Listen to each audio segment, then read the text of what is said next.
Hello. This is Thursday, May 11th, 2023. The temperature around here in this part of Kentucky, Lexington, is around 60 degrees. The day promises to go up to 82. Storms possible this afternoon. If you're watching the Sideshow on Facebook and Instagram, don't forget to like, comment, and share. If you're watching the Sideshow on YouTube, like, comment, and subscribe. I almost forgot that YouTube speaks for itself, TV tube. So I usually access YouTube on one of my devices, but I do know it's on TV.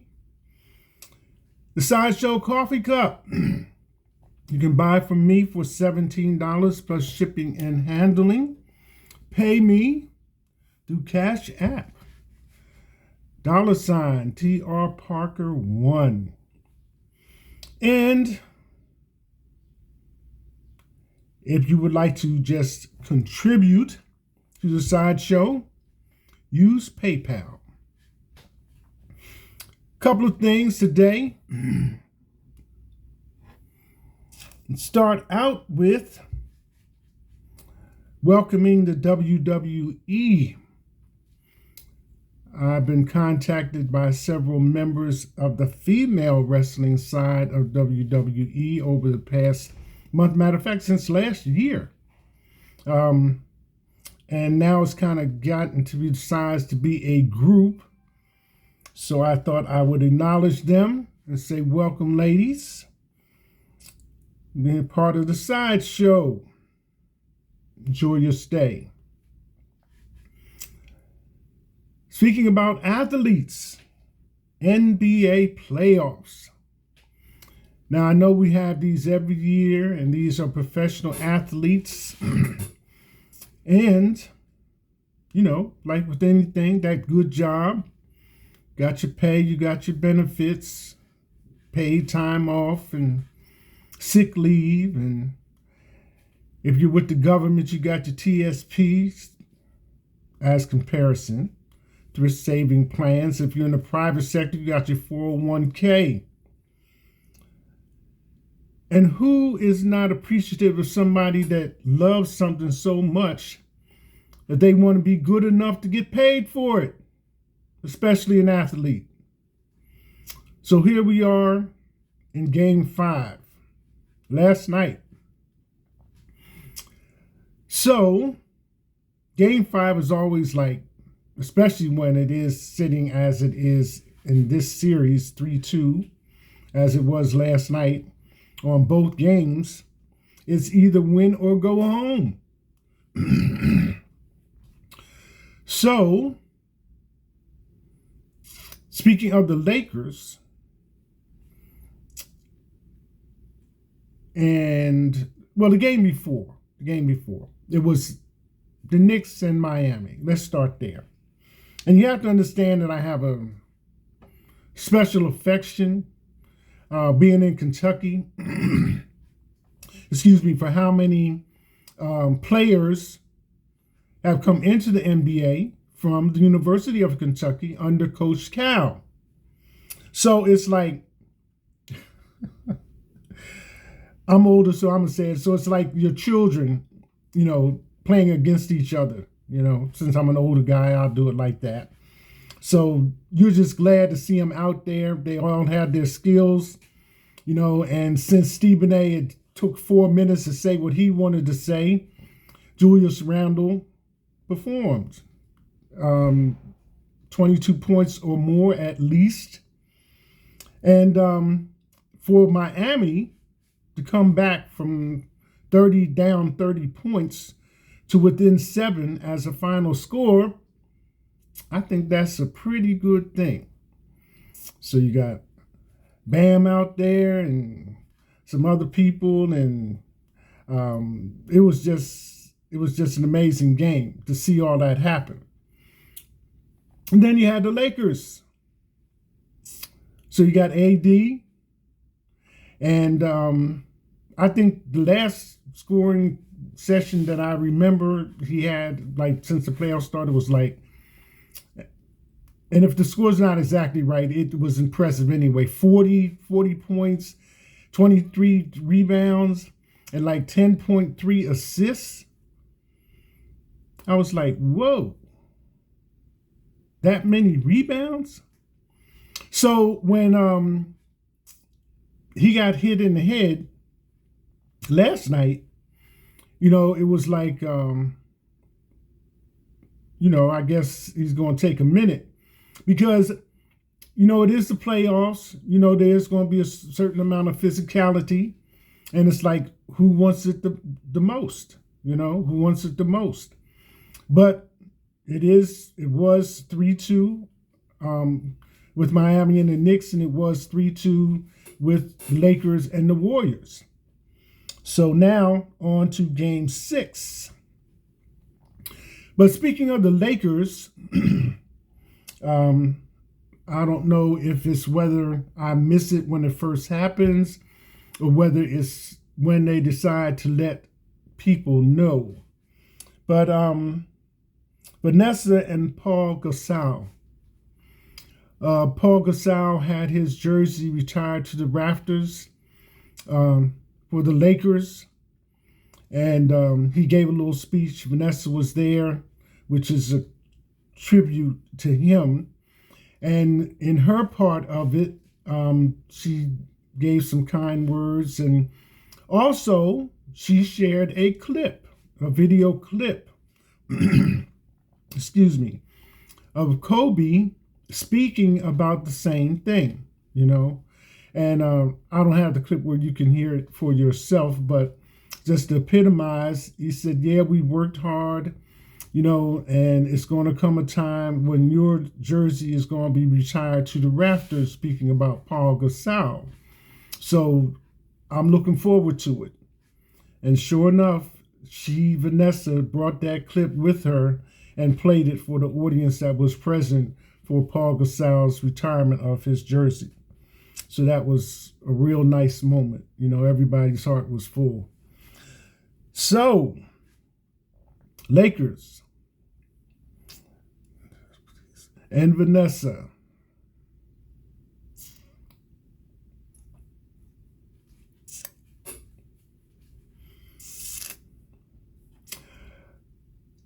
Okay, we've heard, I'm quite sure almost everybody has, not just in this area, about the young female police officer, 24 years old, that was shot on her doorstep. So there's been some more stuff come out about that.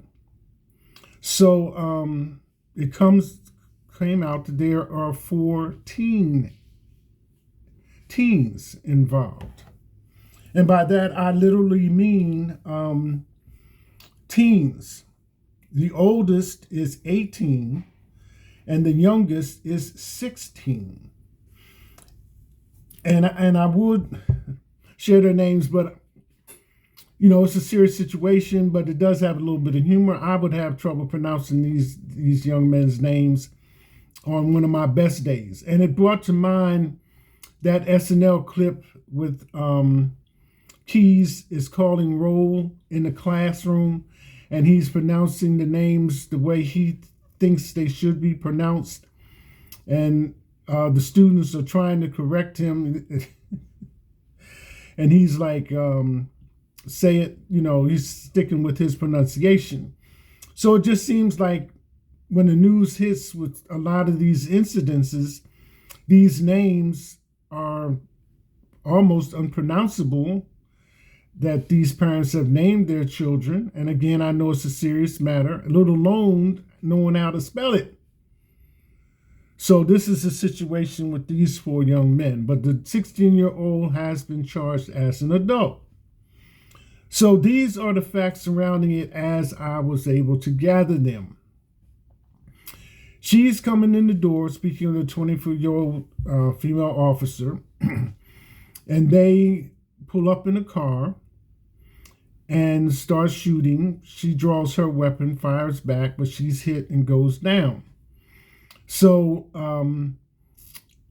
The car starts to pull off, but it stops. Somebody jumps out, or one of the guys jumps out, goes and grabs her gun and comes back to the car.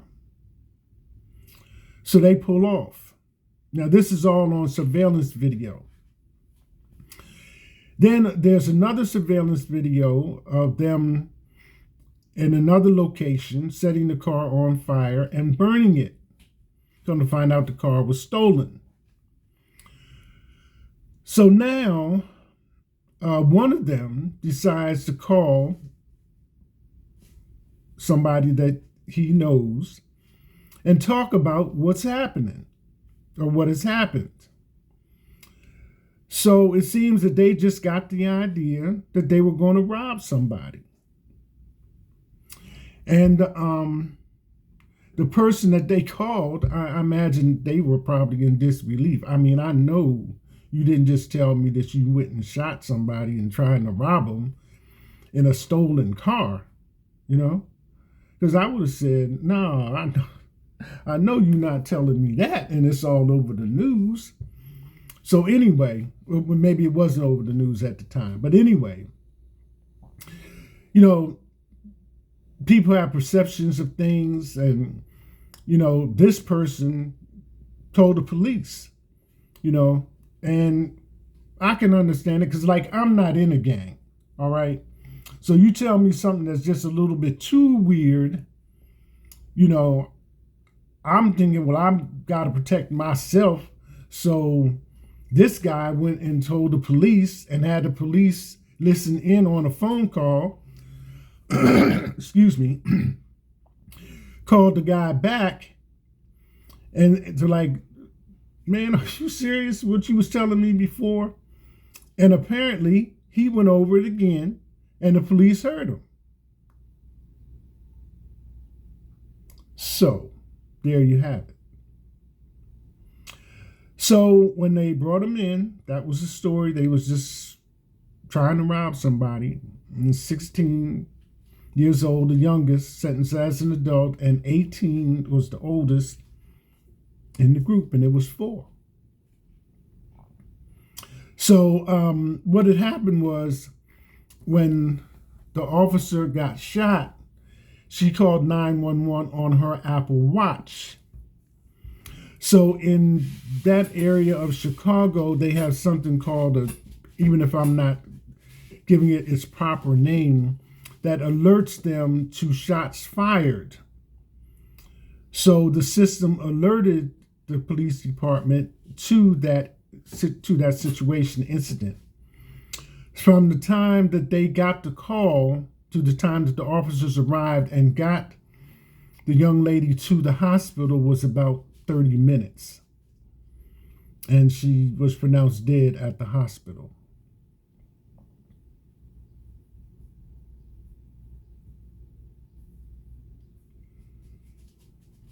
So there you have that one. So it's Thursday, and thought I would kind of end on a pleasant note. And that thing about the names, I have to embrace that culturally, because it just seems like parents are just picking some different, to say the least, names for their children. I thought Theodore was, you know, out there a little bit, you know, compared to my friends at the time. But anyway, Janet Jackson and Busta Rhymes at NYC Madison Square Garden. This is a nice little piece here. It comes out of the Hollywood Reporter. It's short, and I'm going to read it because I would no way be able to compare, convey the feeling that direct quotes from Busta Rhymes puts on the particular occasion. So it says, Busta Rhymes gives Janet Jackson her flowers at NYC concert. I waited 25 years to share this stage with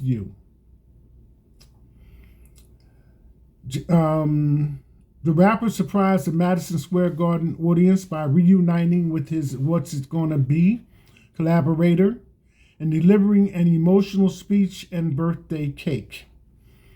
Janet Jackson's current tour has featured guest attendees like Angela Bassett, Vanessa Williams, Missy Elliott, and Busta Rhymes, united with the icon at Madison Square Garden to perform their 1999 hit, What's It Gonna Be? The performers danced together on stage Tuesday night in New York City as the audience cheered loudly.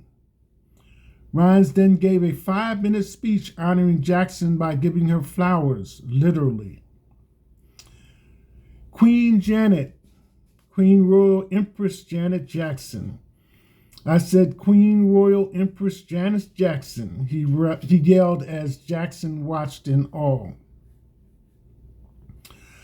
I don't want to disrupt the programming too much, but I brought some gifts for you, Queen, he said as someone rolled a bouquet of flowers to the stage. So anybody knows Busta Rhymes knows he has that voice, right? Okay, so here we go.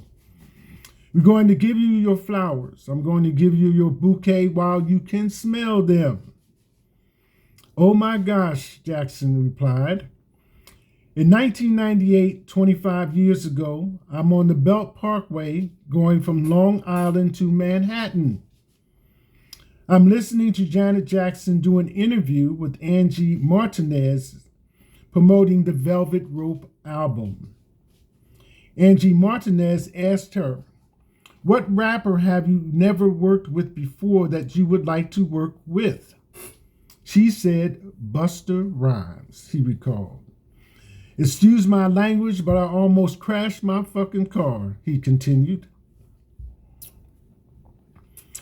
He then asked the crowd to sing Happy Birthday to the pop icon who turns 57 on May 16th.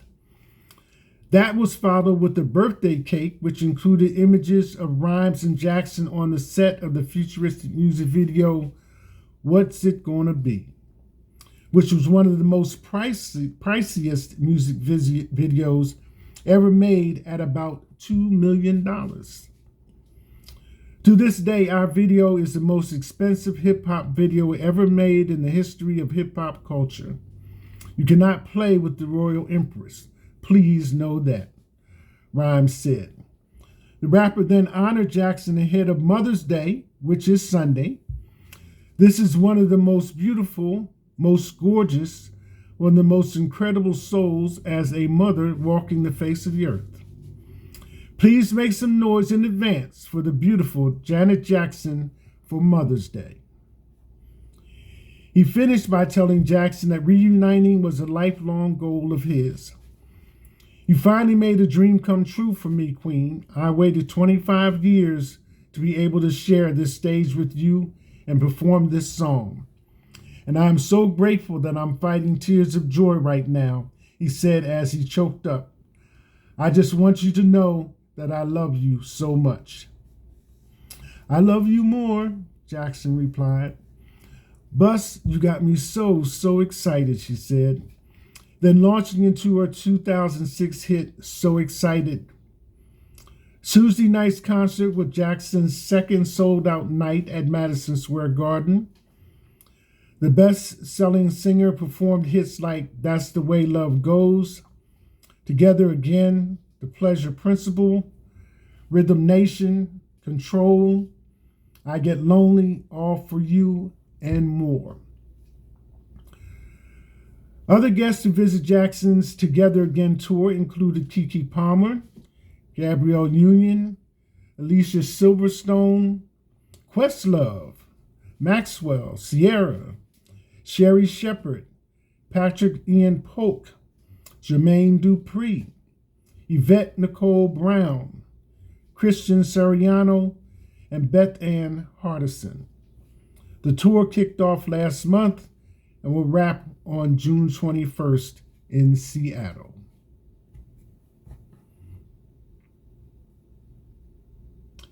That's it. Hashtag